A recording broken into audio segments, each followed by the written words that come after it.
Now, I want to talk about the execution of it all, because we talked about how to bring the people to you, how to find and target these people, but what does this really look like? So, what I'm going to do is I'm going to use one of the examples. So, we can do consulting because that's what y'all typed in the chat. Wait, let me think about it. Hold on. Let me think. Mm-mm-mm-mm. Um, let's do. I want to stick with the same thing. So last week we talked about the planner, right? So the digital product. Remember we talked about is the easiest, quickest product or service that you can offer. So we're gonna go through the execution as if there was a digital product in play. Okay, so when we're talking about the execution, these are the things that you guys are going to need. And we're about to talk about each one and how it plays into this strategy that I want you guys to use. And then we'll go back and do it for maybe a different type of business. Okay. So when it comes to selling a digital product, a planner, a shipper's list, whatever it is, the first thing I need you to have is going to be some sort of CRM or SMS service. A CRM is a customer relationship management. It's how you're going to reach out to talk to your customer and also how you're going to store their information. So my CRM is ConvertKit. That's how I send you guys emails. The emails that you receive today to show up to this session are going through ConvertKit. Inside of ConvertKit, I have your name, your email address, if you've ever provided your phone number, if you've ever provided your address, different information that you have provided for me is stored here. I can put notes in there. It shows me every product that you have ever purchased from me. It shows me when I send you an email, it tells me what links you've clicked on so I can know, you know what? Jason is really interested in business credit, but Jason does not care about minority certification. He's never clicked any of those links, right? So your CRM and or your SMS software are going to be how you communicate with your clientele. It's also going to be how you bring people into your ecosystem. It's going to be after your ad, it's going to be their first connection with you. So what will happen is you're going to either have a post on social media or an ad running to let people know that you have this product or service. They're going to go to your whatever your pages. So if you're telling them to click the link in your bio, or if you're telling them to send you a text message, your CRM, your SMS, after they see your post, after they see your email, that is going to be their first stop. They're going to give you their name. They don't have to give you their name. I set it up where they only give up their email address. So they're going to give up their email address or their phone number, right? And with that information, now you are going to be able to reach out to them, because the only way that this person gets into your CRM or your SMS software is if they took an action that you told them to. So I'll show you guys an example. Let me get to the interweb.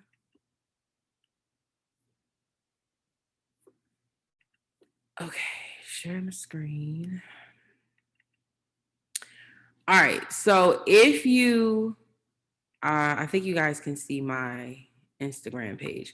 If you were to go to my Instagram profile, there's a link in my bio. Any of these posts are going to say, click the link in my bio to do X, Y, and Z, right? So you're going to click the link in my bio and, oh crap, I changed the link in my bio. Hold your mule.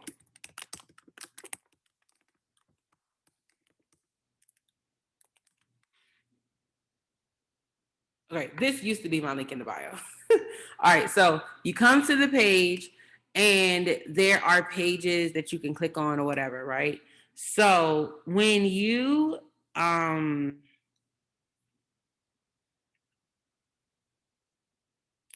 click to say you want my workbook, here's my landing page. You put in your email, right? And when you put in your email address, you get loaded into my CRM, which means from now on, I know that you came into my world because you were interested in starting a trucking company, because you were trying to get my expert guide on how to start your own trucking empire. So now, anytime I'm talking about starting a trucking company or anything about trucking, I know that I can email you because that's how you came to me. If you click another link in my bio, I think this one does it. If you click this link, you might not ever get an email from me about trucking because you didn't come to me for that. You came to me for minority certification. So you are going to bring people in through either a landing page like this or through a text message list where you will send me a text and the text message is going to give you a link and send you to a page like this. Are you guys with me? Let me know. Okay.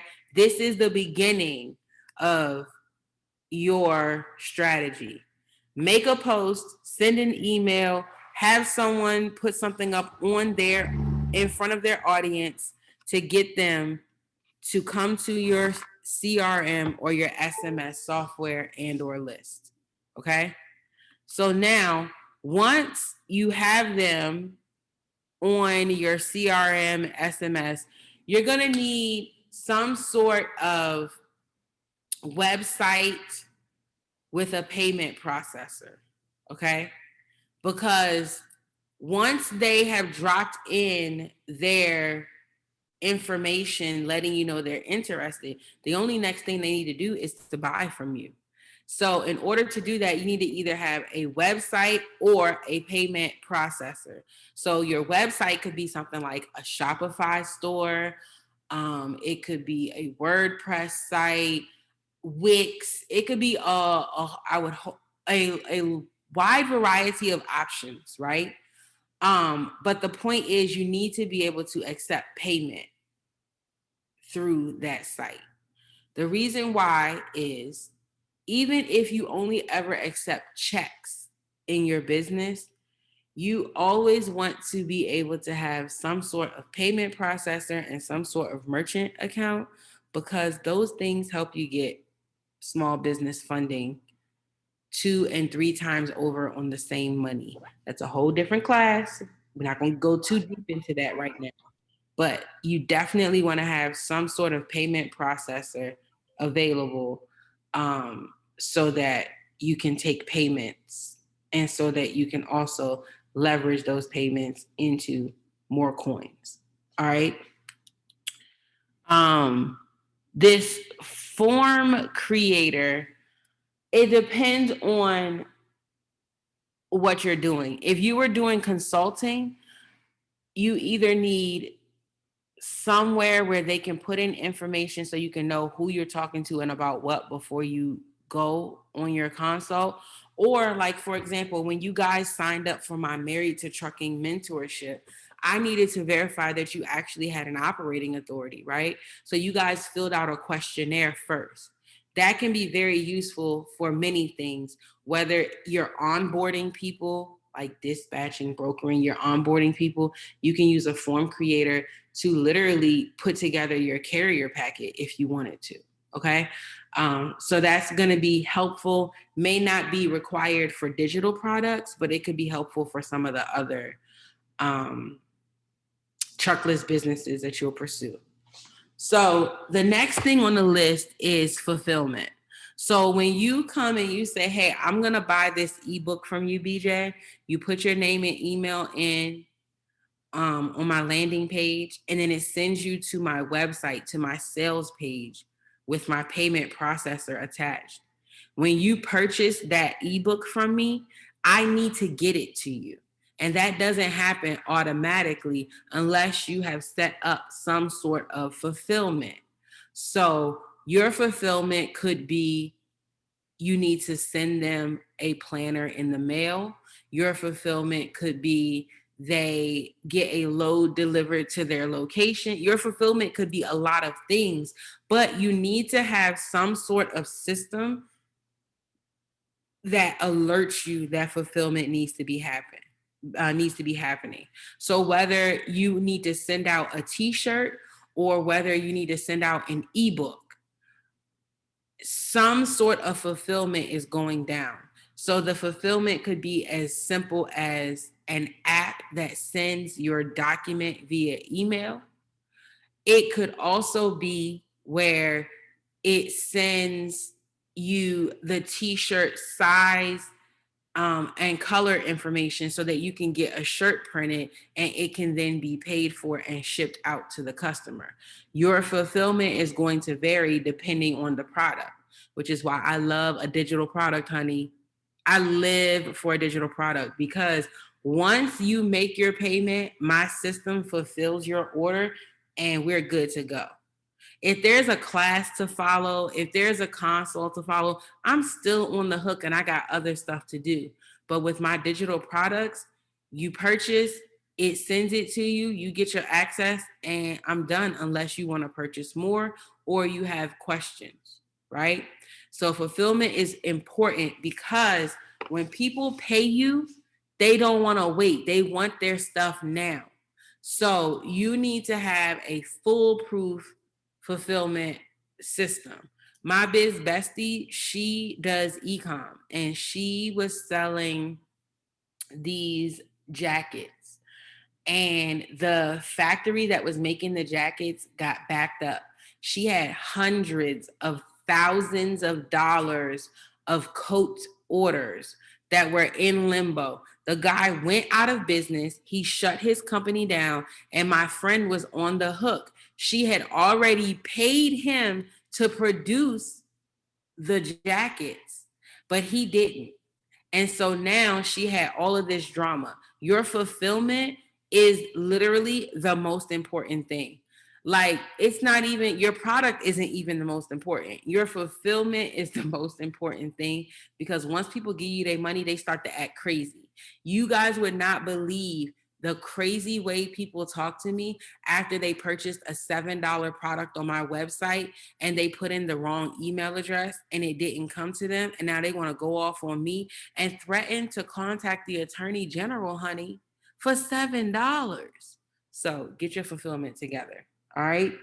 Now, once you have all this back end stuff together, you have how you're going to reach out to them, you have your product, how you're going to fulfill it, and all of that stuff, how you're going to get paid for it. Then you can start talking about, well, how are you going to bring the people in? What are the advertising platforms that you're going to use? Okay. So, of course, we talked about Facebook ads, Instagram ads, Pinterest ads, Twitter. Wait, hold on. I could be lying about Twitter. I've never run a Twitter ad a day in my life. I don't know about Twitter. Uh, but yes, Facebook, YouTube, Instagram, Pinterest, LinkedIn, TikTok, Google, all of these places offer you an opportunity to run ads on their platform to bring people into the business, into your business. In addition to those advertising platforms, you also have individuals. Remember, we talked about how an individual will have their own social media platform. So you can pay Instagram or Facebook directly to run the ads, or you can pay someone who has a popular Instagram page to run an ad on their page, right? I prefer the actual ad platform because I have I have the ability to choose who's going to see it, right? When you run ads on someone else's page, you just never know how they're going to perform. I've run the same ad 3 times on the same page and it performed it differently each time. Whereas when I'm running it through the ad platform, you can normally kind of get a level of predictability with your money. So I know, like, when I'm running my ads to sell my Truckless Coins program, that's a $97 product. I'm going to pay about $60 to Facebook every time I get a sale. So my profit is going to be $40 every time I sell that. I don't know that when I go and pay the Shade Room $2,500. I don't know this week or next week how that ad's going to perform. But if I want a predictable means of doing things, I would go with the ads.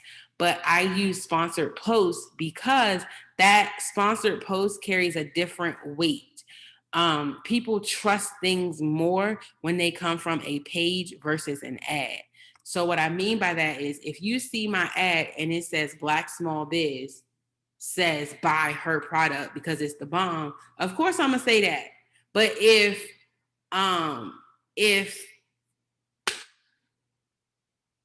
Kim Kardashian says go check out BJ's page because she teaches you all this amazing stuff, it's going to bring me a lot more people to my page. It may not guarantee me a bunch of sales, but it's going to put a lot more eyes on my page, and it could be a large influx, whereas running the ads on a platform is going to be more consistent. Okay? Now, regardless of whether you're going to do organic, whether you're going to do, meaning you're not going to put any money behind it, you're just going to do posts and word of mouth, whether you're going to run the ads on a platform or whether you're going to do a sponsored post, you got to have the next 4 things. You got to have graphics and or video. Video is king. Like right now, video is the most popular, but for some things you can still get away with images, right? You also are going to need the copy. So when you see someone say copy and you're talking about marketing, what they mean is the words. So you're going to need the words that are going to go on the ad. You're going to need the words that are going to go in your email, and you're going to need the words that are going to go in the text message. So what we've talked about so far is something that is called a sales funnel, right? And in your sales funnel, the beginning of it is your ad, which is going to pique people's interest. It's going to bring them to stop scrolling so that they can see what you have to offer. Well, your ad copy, whether it's what you say in the video or the words that are accompanying the post, that needs to be put together. Okay? So that's your ad copy and your video. After someone clicks your ad and they say, I'm interested in this, and they go to your page and they give you their email address or they put in their phone number, after that happens, you need to reach out to them. So anytime that you go to any of those pages that I showed you a minute ago, as soon as you put your information in here, an email is going to come from me that says, hey, oh, you interested in my workshop? Here is the link to purchase the workshop, right? So you need to, oops, wrong button. So when you have your ad copy, once they get over to your, oh, there's something else I forgot to put on here. All of your web page copy. So the words that are on the page when they put in their email address, the words that are on the sales page, that's your landing page copy, your sales page copy. But the email and the SMS copy are important because most of the time when someone finds me on Instagram or they find me on TikTok, the first thing they're going to do is watch a couple of videos. After they watch the videos, they might click the link in my bio and they might go and see what I have for free. Or they're going to just get on my email list. A lot of the times people will come from an ad and they will end up purchasing from an email that I send them much later. So it's important that you have follow-up email and follow-up SMS messages ready to go to send to people because they likely will not buy the first time you reach out to them. Jason, how long was it before you actually purchased my program? You can unmute yourself if you're still here. Let me see. Yeah. It's been a few months. Yeah, it was a few months before we did. Yeah, it was a few months. But let me tell you something. I had seen Jason's username, and I don't know why it always stood out to me. But you know why? Because it always made me think you was in Richmond. And I don't know why. Don't ask me. My mind is out of control. But in my mind, I always thought, I wonder if that guy is in Richmond. So that's the reason why I always remember it. But let me tell you something. Jason showed up to my live streams. Jason's wife was in my live streams. They had been following me for quite some time. They had been getting my emails, right? I was harassing the hell out of them. And then eventually, when the time was right, they purchased. But if I did not gather their email address, if I didn't consistently email and reach out, they would not be here right now on this training, right? So exactly. Okay. So this is why it's important that you have this system. Somewhere months ago, okay, Jason got on my email list. And when I tell you the first time I pitched the Married to Trucking mentorship, Jason was the first person to enroll. Yep. But they had been watching me for months and months. So this is why this system is important. Now, guess what else happens? Okay, check this out. Remember last week, I told y'all I did an experiment. I set up that shippers list. And what did I do? I sent that email out to my 7,000 email subscribers. Remember, we talked about that last week, right? Full disclosure, I would say 9 a.m. last Wednesday is when I sent the first email. So I'm going to show you guys what we're looking at right now. Hold on, let me find it.